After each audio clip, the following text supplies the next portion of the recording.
Assalamualaikum warahmatullahi wabarakatuh. Salam sejahtera bagi kita semua.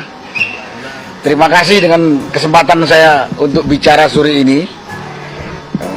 Saudara-saudara sekalian, masalah ijazah palsu Jokowi ini sebenarnya bukan masalah rumit untuk menyelidikinya.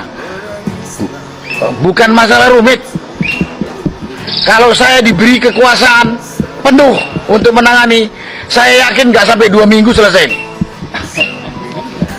Sekarang masalahnya tidak ada kejujuran aparat, tidak ada rasa malunya aparat. Kalau Jokowi udah gak usah diomongin, memang nggak punya malu. Nggak punya malu. Tapi aparat ini yang saya sesalkan.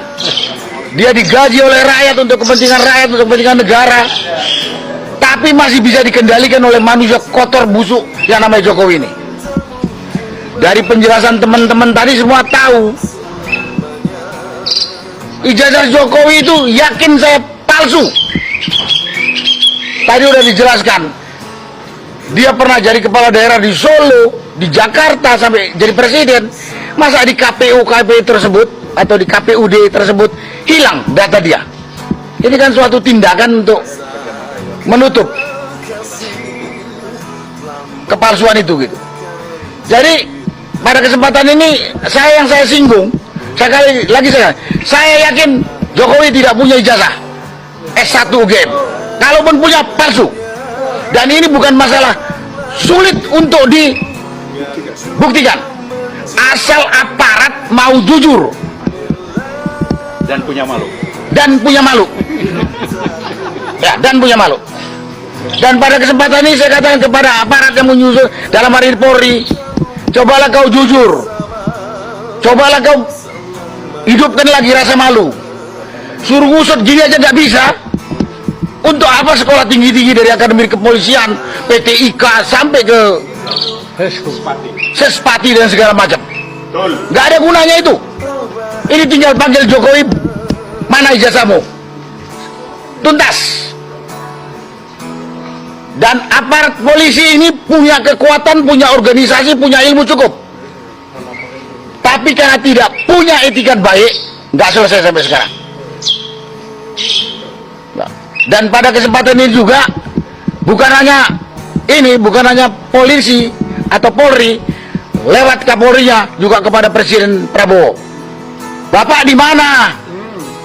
Pak Presiden, kalau rakyat ribut nih bukan karena rakyat ribut, tapi rakyat sudah 10 tahun ditipu sama manusia namanya Jokowi. Kalau ditipu, kalau Jokowi menipu kita dan dia bekerja baik, nggak ada masalah. Tapi dia sudah menipu kita dengan identitas palsu, baik termasuk ijazah palsu. 10 tahun ini dia ngerusak rakyat, bangsa dan negara Republik Indonesia ini. Jadi kalau ada yang bilang, dia kan sekarang udah gak punya presiden, oh dia harus bertanggungjawabkan kerusakan yang telah dibuat selama 10 tahun. Dia harus bertanggungjawabkan itu. Dan sekarang yang berkuasa adalah Pak Presiden Prabowo. Bapak di mana? Nggak dengar ini. Bapak juga jangan sampai dipermalukan oleh rakyat sebagai pemimpin yang nggak punya ketegasan. Dan jangan tuduh kami rakyat yang bikin ribut dan bikin gaduh. Ini semua gaduh karena pemerintah nggak jelas. Dalam hari ini pemerintahnya Presiden Prabowo. Mudah, ini bukan masalah sulit. Saya tahu ada kekuatan besar melindungi Jokowi.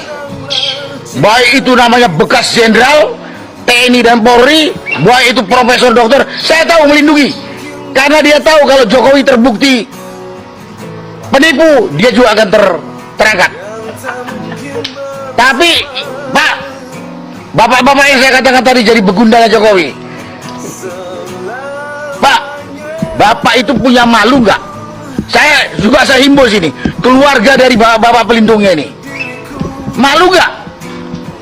Kalau punya pimpinan rumah tangga penipu juga, kau makan lagi hasilnya dari hasil menipu itu. Itu di dunia, di akhirat kita lihat nanti. Kita ketemu di akhirat bareng-bareng semuanya. Kenapa saya ngomong seperti ini? Masalah sederhana mudah dipersulit karena banyaknya manusia busuk. Saya bilang yang busuk itu bukan hanya Jokowi, pelindung dia itu. Yang saya kata-kata dia ada mantan jenderal TNI, mantan jenderal polisi, profesor doktor, itu lebih busuk lagi. Nah karena itu mulai sekarang ini sadar kau, dan coba hidupkan lagi, bangunkan lagi rasa malumu. Udah cukup puas kok kau di dunia 10 tahun ini? Kurang. Saya nggak bisa jawab itu. Tapi pada kesempatan ini saya yang mengimbau, saya minta Presiden Prabowo bersikap tegas. Ini bukan masalah rumit, bukan masalah sulit, sangat sederhana. Tinggal pegang kepalanya Kapolri, bongkar jujur, selesai. Kapolri lawan, nah, itulah yang saya katakan. Jadi pada masyarakat, jangan terkecoh dengan omongan-omongan begundal pendukungnya Jokowi busuk ini. Dia bukan hanya soal ijazah, tapi dia udah ngerusak bangsa ini 10 tahun. Ya, 10 tahun. Kalau masih ada yang bilang, oh dia hebat, ya kita ketemulah, kita diskusi di mana hebatnya Jokowi dibandingkan presiden sebelumnya. Itulah yang bisa saya sampaikan pada kesempatan ini. Sekali lagi, mudah-mudahan rakyat mengerti kenapa kita berbicara masalah ijazah Jokowi. Karena ini orang sudah menipu kita dan merusak bangsa. Dan sekarang dia sedang menurunkan kerusakan kepada anaknya yang cuma lulus SMP jadi wakil presiden. Nah, ini kalau dibiarkan bahaya buat anak cucu kita dan untuk kelangsungan NKRI. Terima kasih. Wassalamualaikum warahmatullahi wabarakatuh.